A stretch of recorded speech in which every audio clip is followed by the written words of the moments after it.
Viewers அனைவருக்கும் வணக்கம். நான் உங்கள் கௌரி ரூபன். நீங்கள் எல்லாரும் எப்படி இருக்கிறீங்க? நான் நல்ல சுகமாக இருக்கிறேன். லாஸ்ட் வீடியோ வந்து நான் நண்டு கறி போட்டிருப்பேன். அந்த நண்டு கறியில் வந்து கோவா வர எப்படி செய்கிறதுன்றதை கண்டினியூவாக உங்களுக்கு வருது. நண்டு கறிக்கு பிறகு அந்த வீடியோவுக்கு பிறகு இந்த கோவா வர வீடியோவை உங்களுக்கு போடுறேன். இப்போ நான் அந்த கோவா வர செய்கிறதுக்கு தேவையான பொருட்கள் என்ன எடுத்துருக்கேன்னு சொன்னால், ஒரு 3 பச்சை மிளகாய் எடுத்து நல்லா குட்டியாக கட் பண்ணியிருக்கேன்.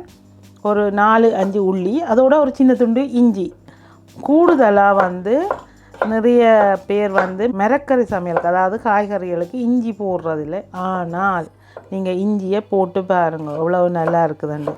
இந்த கோவா வரையல் வறுக்கும்போது, கோவா வரையாக இருக்கட்டும், முருங்கையில் வரையாக இருக்கட்டும், நீங்கள் இந்த வரையல் செய்யும்போது இஞ்சியை நல்ல குட்டியாக கட் பண்ணிவிட்டு வெங்காயம் பச்சை மிளகாய் வதங்கும் போது இந்த இஞ்சியையும் வதங்க போடணும். அவ்வளவு நல்லா இருக்கும்.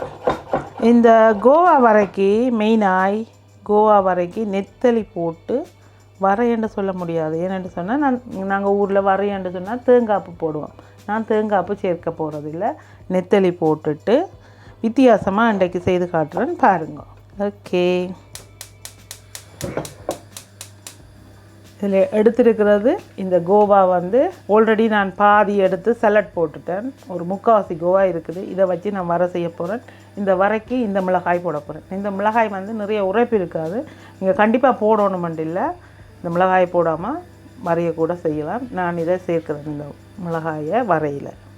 இந்த வரைக்கு வதக்கிறதுக்கு கொஞ்சம் நல்லெண்ணெய் சேர்க்குறேன். ஓகே, 2 மேசக்கரண்டி நல்லெண்ணெய். அதுக்குள்ளே தாளிக்கிறதுக்கு எப்பயுமே நாங்கள் சேர்க்கிற பொருட்கள் கடுகு, 1/2 தேக்கரண்டி கடுகு, 1/2 தேக்கரண்டி சீரகம், 1/2 தேக்கரண்டி பெருஞ்சீரகம், 1 தேக்கரண்டி கடலைப்பருப்பு. இதை வந்து வதக்குவோம். நெருப்பை குறைச்சி விட்டுருக்கணும். இப்போ அதுக்கு பிறகு ஒரு 3 காஞ்ச மிளகாய் கட் பண்ணிவிட்டு சேர்க்குறேன். நல்ல வாசம் வரும். ஓகே, அதுக்கு பிறகு இஞ்சி, உள்ளி, பச்சை மிளகாய் நல்ல பொடியாக நறுக்கிட்டு அதை சேர்க்குறேன்.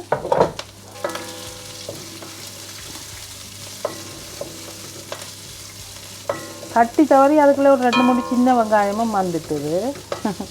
முதல்ல இந்த இஞ்சி, உள்ளி, பச்சை மிளகாய் இது கொஞ்சம் வதங்கணும். அதுக்கு பிறகு தான் நான் வெங்காயம் சேர்க்க போகிறேன்.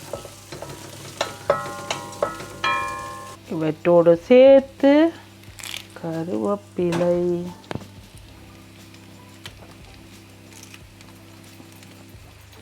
ஓகே,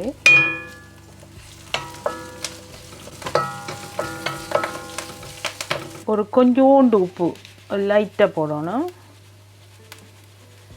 என்னென்னு சொன்னால் இதுக்குள்ளே நாங்கள் நெத்தலி சேர்க்க போகிறோம். அதுக்கு முதல் இந்த வெங்காயம், பச்சை மிளகாய், இந்த இது வதக்கிற பொருட்கள் வந்து நல்லா ஒரு முரண்டு வரும் உப்பு சேர்த்து இதன்னும் போது. அதுக்கு பிறகு வெங்காயம், ஒரு வெங்காயம் எடுத்து கட் பண்ணி சேர்த்துருக்குறேன். இது கொஞ்சம் வதங்கட்டும்.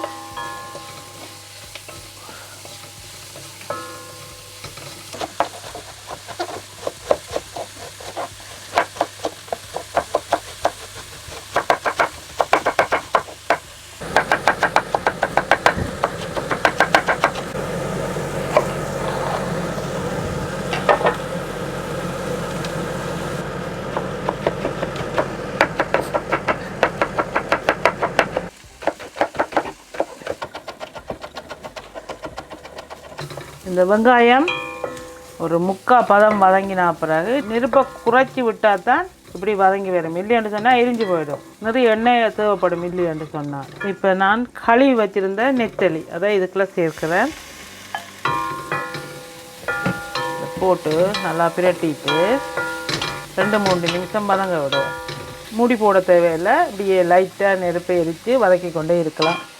ஒரு 4-5 நிமிஷம் இந்த நெத்தலி வந்து நல்லா வதங்கிட்டு தெரியுது உங்களுக்கு. அதுக்கு பிறகு இந்த கட் பண்ணி வச்சுருந்த மிளகாய், கோவா எல்லாத்தையும் போட்டு லைட்டாக மஞ்சள் போட்டு உப்பு போட்டு வதக்குவோம்.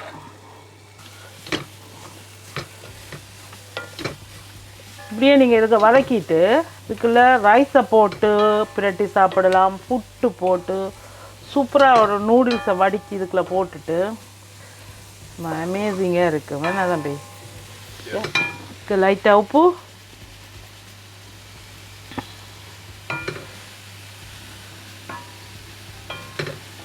உப்பு,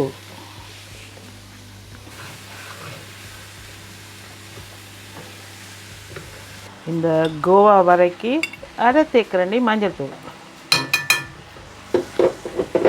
கோவாவை கழுவி போட்டு வெட்டணும், வெட்டி போட்டு கழுவக்கூடாது. அதனால் அப்புறம் நிறைய தண்ணி வரும்.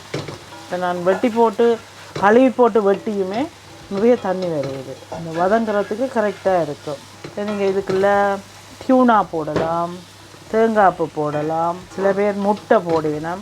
ஆனால் எனக்கு முட்டை போடுறது பிடிக்காது. நான் லைட்டாக இந்த மாதிரி வதக்கி போட்டு எடுத்துடுவேன். மாசி கருவாடு போடலாம், இறால் குருணி போடலாம். இது உங்களுக்கு விருப்பமானது எதுவானாலும் சேர்த்துக்கொள்ளலாம். ஓகே, இப்படி நல்லா வதக்கிட்டு இப்போ இது உரைப்பும் உப்பும் எப்படி இருக்குதுன்னு பார்ப்போம். பார்த்தா இறக்கி வைக்கலாம். நல்லா அவியோணுமண்டு இல்லை, உங்களுக்கு பிடிக்கிற மாதிரி நல்லா. நான் இதுக்கு உப்பு எப்படி இருக்குன்னு டேஸ்ட் பண்ணி பார்த்துட்டு இது அப்படியே போட்டு நூடுல்ஸில் போட்டு சாப்பிட்டா நிறைய சாப்பாடுகளோடு இப்படி சேர்த்து சாப்பிட்லாம்.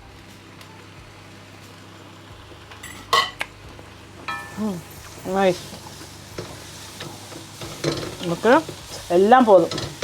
அடுப்பை நிப்பாட்டிட்டு தான் மூடியை போட்டு மூடிவிட போகிறோம். அப்படின்றது எல்லாம் போதும். எப்படியே இருக்கட்டும். அடுப்பு ஆஃப் பண்ணிவிட்டு